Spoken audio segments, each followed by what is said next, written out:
What's going on, Kings fans? This is Tyler here from the Sacktown Breakdown, and today I'm going to be talking about the Kings 129-125 W. I guess. Is that how you do W? I guess it would be W, right? That means a 3, but to the Grizzlies. I'm getting sidetracked here. I don't have the setup going today. This is just a quicker review. I'm an old man at the age of 22 years old, and I can't seem to stay awake for any Kings game that starts at 7. So a late review. My bad. I apologize. I do work early in the morning. I went to the gym yesterday at like 5:30 a.m. in the morning. I actually had to stay off, but I went to the gym early in the morning, and I pretty much was thinking like, man, there's no way I'm going to be able to stay awake for this Kings game tonight and be able to do the review. I tried. I fell asleep like halfway through the third quarter, so I'm an old man. What can I say?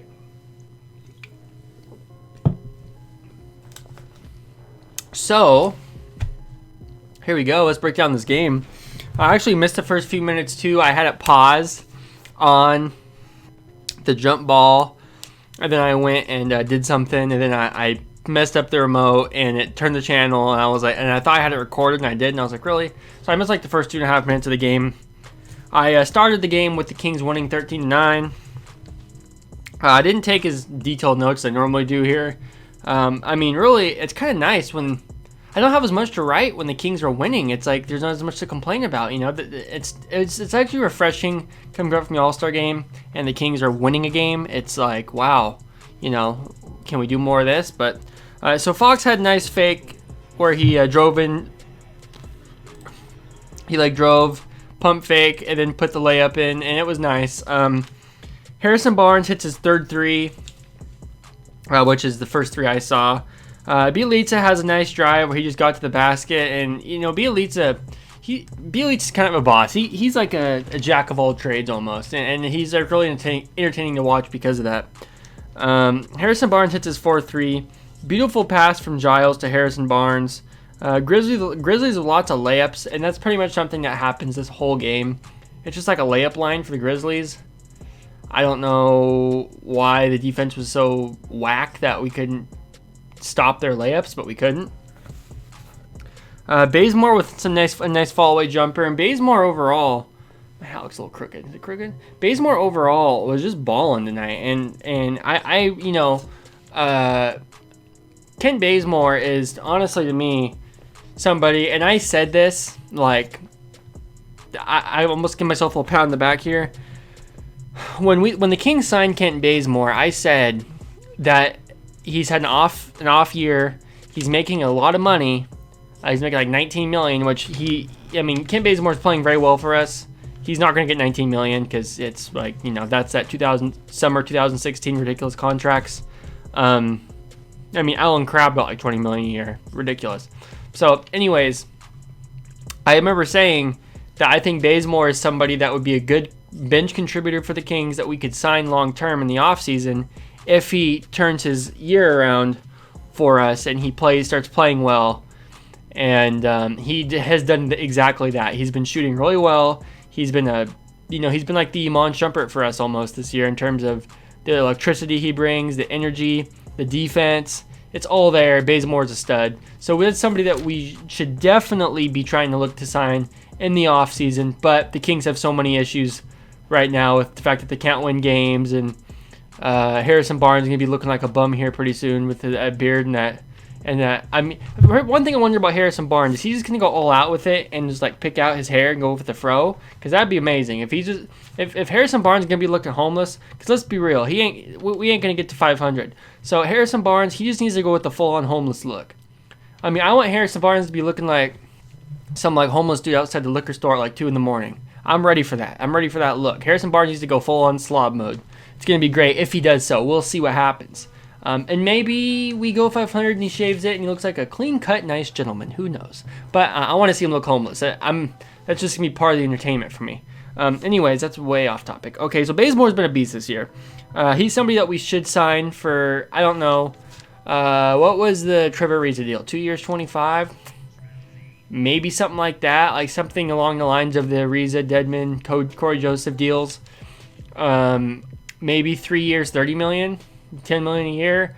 I feel like Bazemore is definitely somebody that other teams would want. So We may have to give him more, like around the 12, 13 million range, just so we could keep him. But we'll see what happens. He's a beast, though, for sure. Jaren Jackson hits a 3. Bazemore with a steal, but ended up I don't think doing anything with it from what I remember. Buddy in the second quarter here, we're talking about now. Buddy hits a 3. Bogey and Jabari Parker.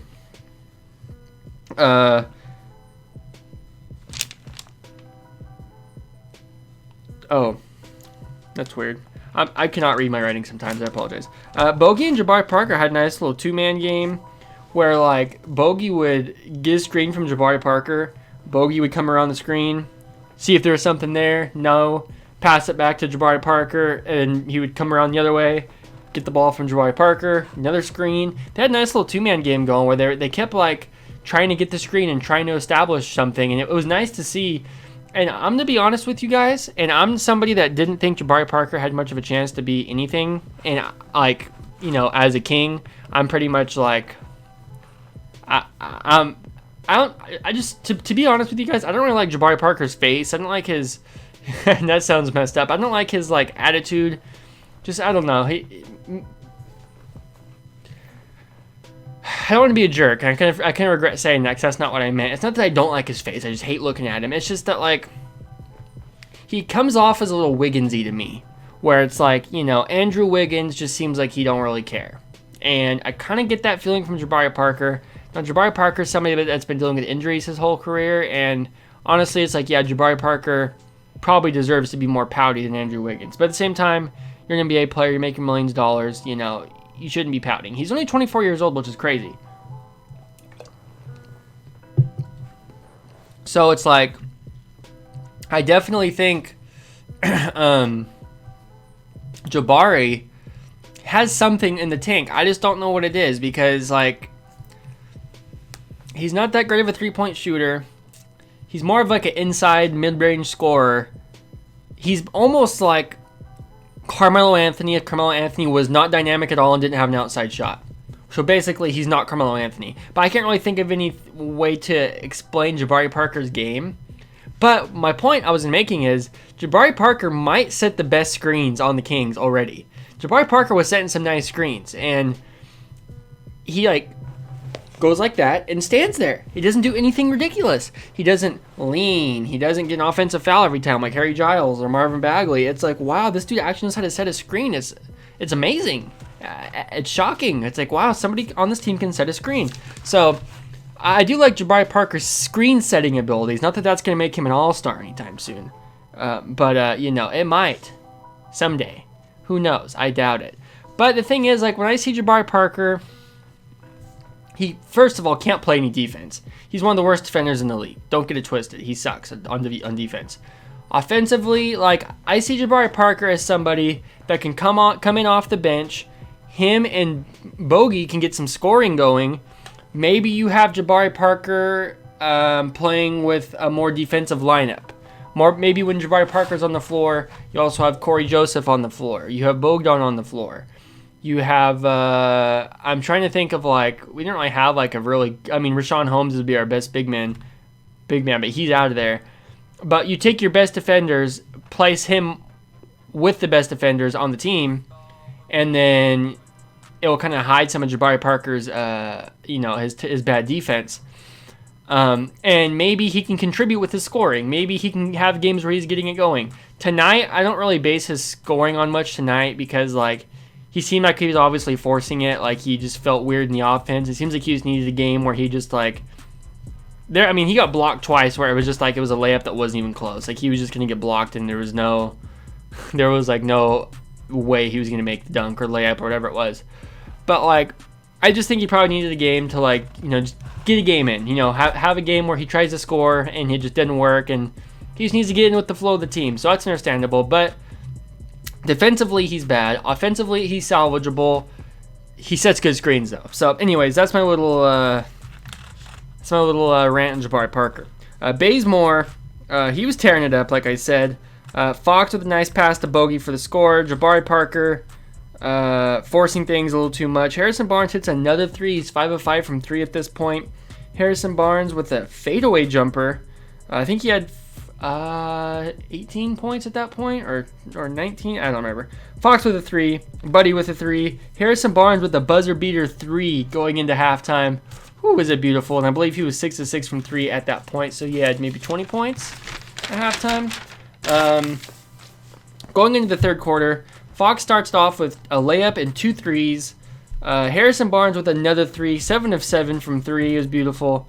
Luke Walton benches Bogdan over a rebound that he didn't go after, and he puts Buddy in, which honestly, that was beautiful to me, because I think as much as Buddy Hield does some really dumb stuff, I think he gets scapegoated way too much, and I think there's times where Luke Walton should be looking to bench other people and get other people in trouble, put other people in the doghouse other than Buddy for things that they get wrong.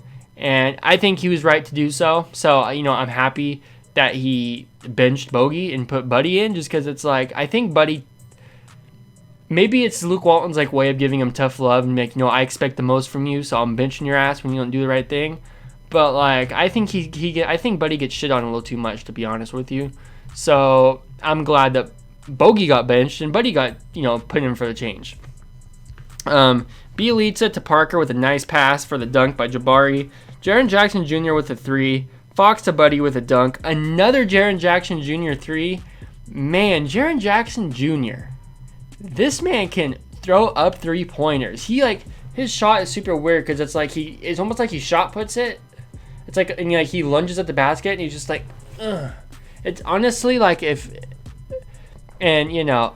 whatever, politically correct people go to hell. It's he shoots like a girl. If you go to PE class and some little preppy girl who's never touched a basketball in her life touches a basketball, and it's PE, so it's everybody's got to contribute. A lot of time girls in my class would stand around, but some preppy girl's never touched a basketball before in her life. She shoots like Jaren Jackson, but Jaren Jackson gets buckets.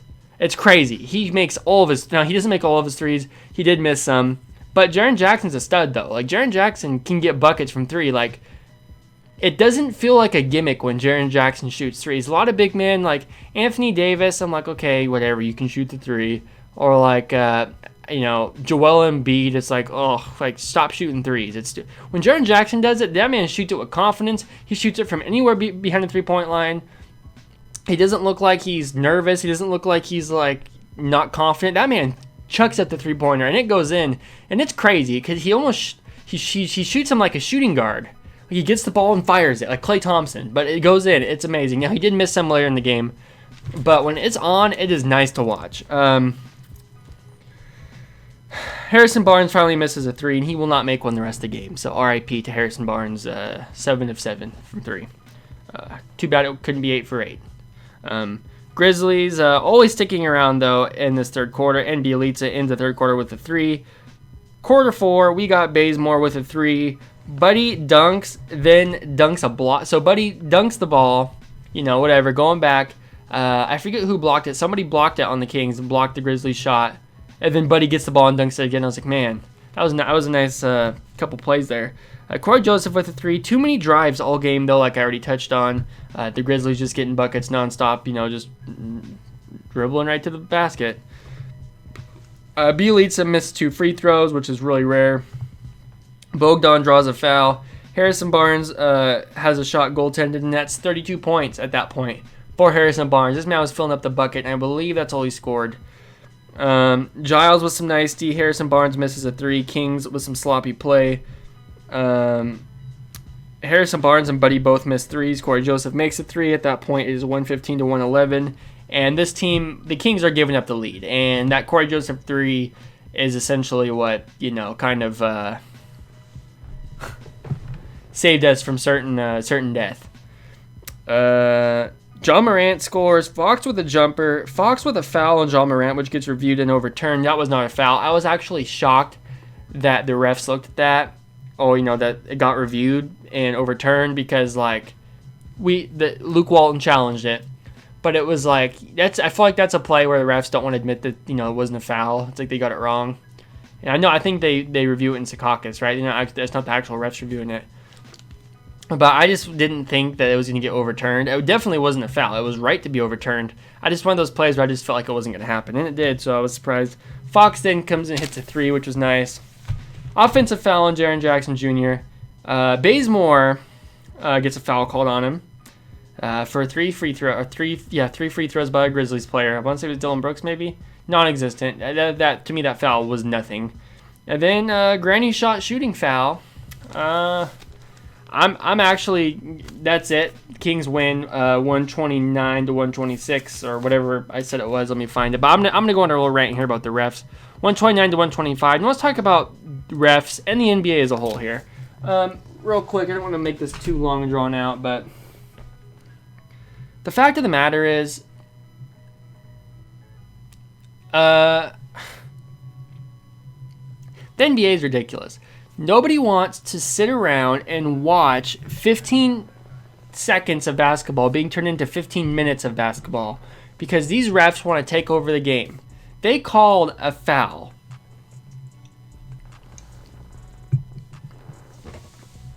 They called a foul on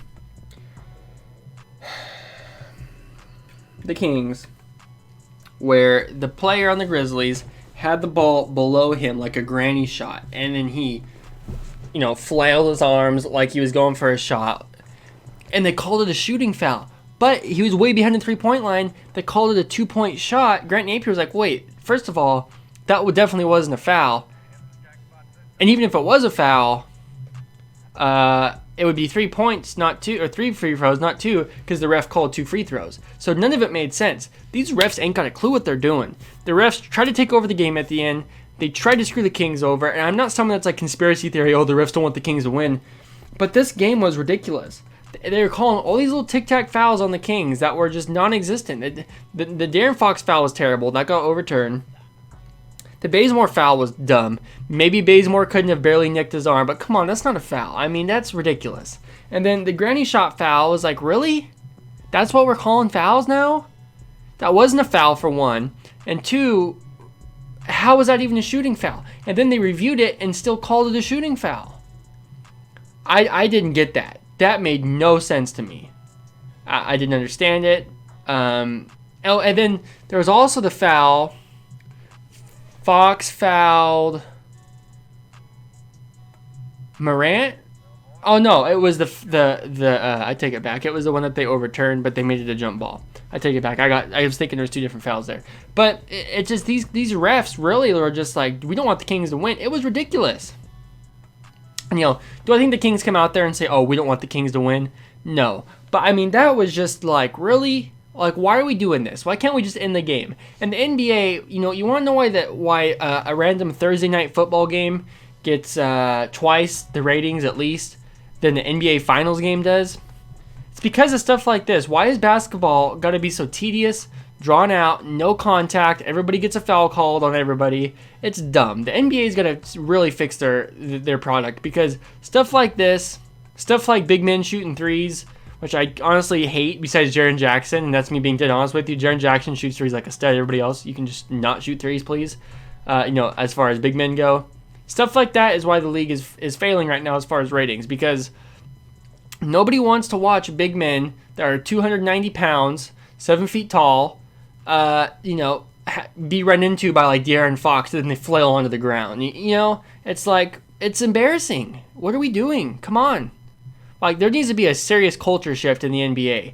I don't know if it's got to be somebody like Zion Williamson that comes in there, this big bowling ball looking beast of a guy, this big tank, and, never flopping. Maybe it's going to take, because really, honestly, most of the popular players have been floppers. LeBron was a flopper. Giannis doesn't do it too much, and Carmelo was never somebody to flop. Carmelo was somebody for sure that would never, ever be a flopper like that. Kobe was never really a flopper either. But, you look at a lot of these players like ref baiters. Like, Dwayne Wade has done his fair share of ref baiting, although it's not been too bad. James Harden is the worst at it. Kevin Durant, not too much. LeBron and James Harden are really the faces of the NBA besides Giannis, and they're the ones that do it the most. And it's an embarrassment. It's like, come on. So I'm thinking maybe 15 years down the line, there'll finally be a culture shift when guys like Zion and John Morant, they don't do that kind of stuff, and they're just beasts.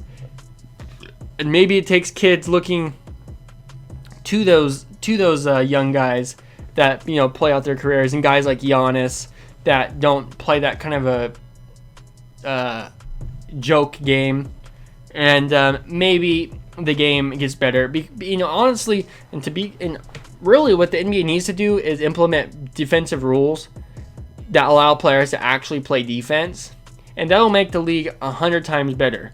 The more physical you can make basketball, the better. The more like football you can make basketball, the better the ratings will get. Mark my words on that. 100%. I'll take that to the grave with me. I will always believe that forever. The more you can make basketball like football, the better it gets. So anyways, that's it, guys. And I feel like I should say, you know, I don't expect there to be goalposts and the basketball players be wearing pads. Make it more physical. Make it a little more violent. Make more contact be allowed. Better defense. Allow defenders to actually defend. And, you know, you can make the argument that football has gone the route of basketball, where they've opened up the rules to where receivers can, you know, go down the field and pass interference. And there's been all kinds of things I get into with the NFL and football, to where basically they've opened up the game to where it's kind of like basketball, to allow more scoring, allow more passing. But still, with all that being said, the NFL is still a dominant product, and still more physical, more contact, more violence, and it's better for the viewer. Way more entertaining. And, you know, you look at something like the NBA, they've opened up the rules to allow scoring, and their game suffered tremendously. The NFL's opened up the rules to allow scoring. They're still breaking records with the Super Bowl every year. The NBA Finals hasn't had, you know, the kind of viewership they've had since Michael Jordan's last Finals in '98 is the best the viewership's ever been for the NBA. And they've never touched that, and they probably never will, unless somebody comes that can surpass Jordan. But anyways, didn't mean to get into a big rant about that kind of stuff. If you guys enjoyed this recap, like the video, subscribe if you're new to the channel. Usually we do these on Twitch, but like I said, I'm an old man, I fall asleep, so I could not do that last night. But thank you guys so much for tuning in. Thank you guys so much for watching. Appreciate all the views. Appreciate the comments. Thank you guys so much. Talk to you in the next recap. Love you guys.